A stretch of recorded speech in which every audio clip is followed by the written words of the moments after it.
मुझे पूरा का पूरा वो अस्तित्व उपलब्ध हो जाता है। इसलिए जब योगेश्वर को ठीक से पढ़ते हैं तो मेकासेन स्थितो जगत।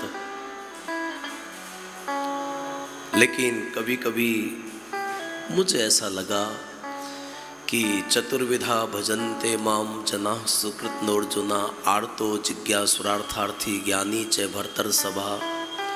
4 प्रकार से साधक लोग उसका भजन करते हैं। कोई अर्थार्थी है, कोई आरती है, कोई जिज्ञासु है,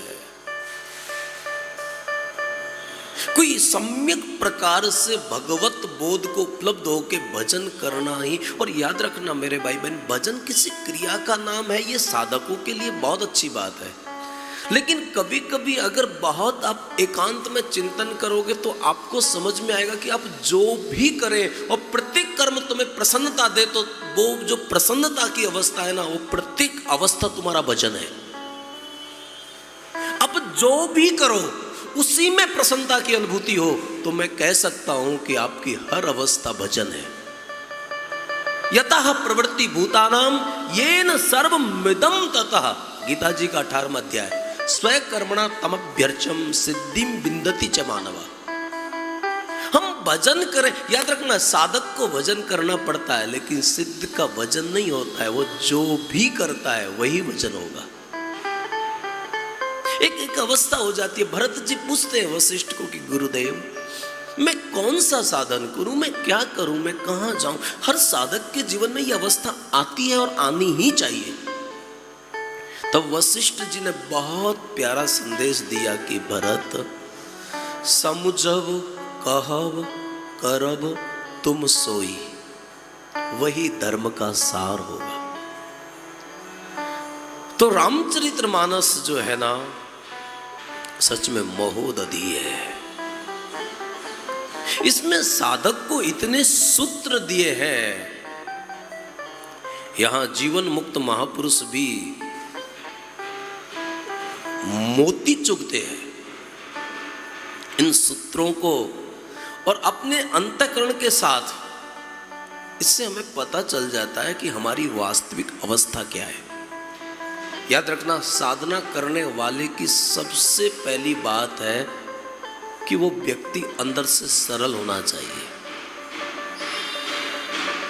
जो सरल नहीं है वो साधु हो पाएगा, क्षमा करिएगा, मेरा मति तो ऐसा। क्योंकि हमारे गोस्वामी जी ने तो कहा है, संत सरल चित जगत हित जान सुबाहु स्नेह।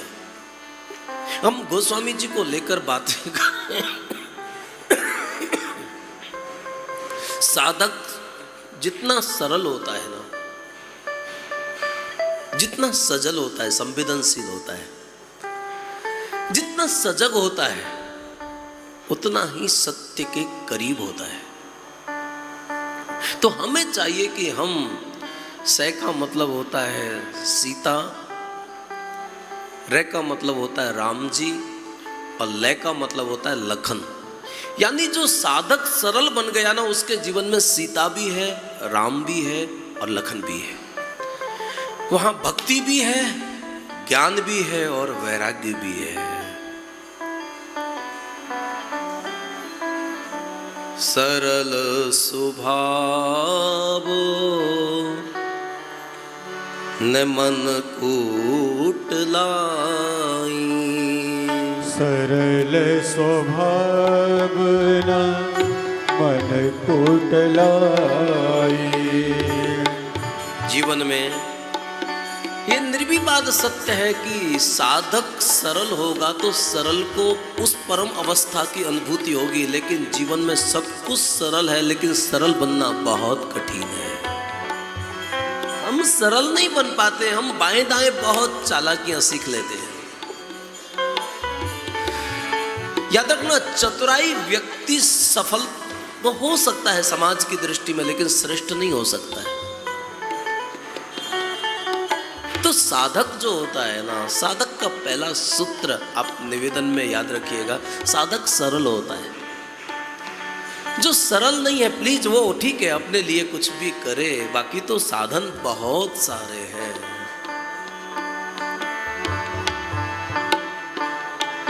फिर तो भगवान ने भी कहा, यथिक्षसि तथा कुरु। बहुत सारे साधन हैं, लेकिन सच में साधक को चाहिए जो मन से, वचन से और क्रम से जो कहता है वही करता है। ऐसा आचरण जो करता है वो सज्जन है, और जो कहता कुछ और है, सोचता कुछ और है, करता कुछ ऐसा और है, वो दुरात्मा है। तो सज्जन और दुरात्मा के बारे में जो हमारे शास्त्रों में मिला है, मन से कम, वचन से कम, कर्म से कम, महात्मा नाम। भगवान की जब बहुत कृपा होती है ना, तो हमें ऐसा विमल विवेक होता है। हम जब अपने स्वधर्म का ठीक से पालन करते हैं तो फिर हमारा अंतःकरण शुद्ध होता है, तो उसमें विरति का भाव आता है। धर्म ते विरति, जोग ते ज्ञाना, और फिर ज्ञान मोक्ष प्रद वेद बखाना।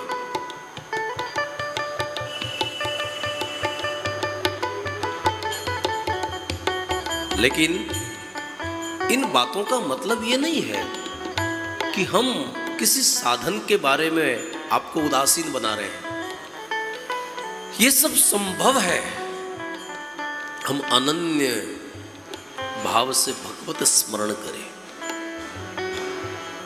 हम अनन्य भाव से नाम में निष्ठा रखें, धाम में निष्ठा रखें, तो विश्व प्रेम जो है वो भगवत प्रेम है। और अभी तक हमारी मनस्थिति कैसी है, हमें कहीं राग है, कहीं द्वेष है, कहीं सुख है, कहीं दुख है, कहीं शिकायत है, कहीं कुछ है। हम तीर्थों में इसलिए नहीं आते कि दूसरों की बुराइयां देखें, हम तीर्थों में इसलिए आते हैं कि वहां रहने के बाद हमें अपने अंतःकरण का पता चले कि हमारे अंतःकरण की स्थिति क्या है, हमारे अंदर क्या चल रहा है, हम कितने किसी के प्रभाव में चले जा रहे हैं, हमारी भजन की भूख कितनी है। तो एक अनुकूलताएं मिलती हैं साधना स्थली में। किसी श्रेष्ठ के सानिध्य में बैठते हैं ना, तो वहां प्रयास नहीं करना पड़ता है, अपने आप दैवत्व विकसित होने लगता है, हमारा भावात्मक विकास होने लगता है उनके सानिध्य में आने मात्र से। तो रामचरितमानस गोस्वामी तुलसीदास जी के द्वारा प्रणीत है। गोस्वामी जी के जीवन में आप सब जानते हैं जैसी स्थितियां थी, लेकिन कभी कभी ये भी कहा जा सकता है कि जब तक भगवान से प्रेम नहीं होगा तब तक संसार का आकर्षण ठीक से मिटेगा नहीं। ये जितने भी भजनानंदी महापुरुष हुए हैं ना, तो इन्होंने जो मार्ग दिया है हमारे आचार्यों ने, नाम, रूप, लीला और धाम। क्योंकि अगर हम साधन, ये तो बात ऐसी हो गई कि भाई मन शुद्ध नहीं है तो भगवत नाम जप करने से क्या फायदा, लेकिन मन शुद्ध होगा कैसे? प्रश्न तो यही है ना, हमें भगवत प्रीति जागृत कैसे होगी, इसके लिए साधन क्या हो सकता है? वैसे तो हम होश पूर्वक जो भी करें वो प्रतिक्रिया साधन बन सकती है।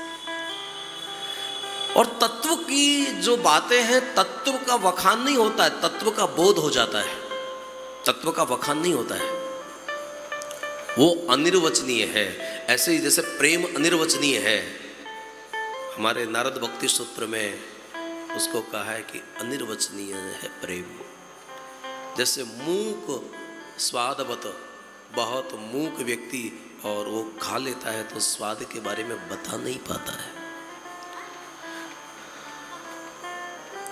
तो जितने भी, जब ये गीता का एक श्लोक है कि परम दृष्टवा न निवर्तन्ते, जब तक हमें अपने देहाभिमान को त्याग कर स्वस्वरूप में अनुभूति, रसानुभूति नहीं होगी, उससे पहले संसार के विषयों का चिंतन मिटेगा नहीं। इसके लिए हम अनेकानेक साधन कर रहे हैं और गोस्वामी जी महाराज रामचरितमानस के माध्यम से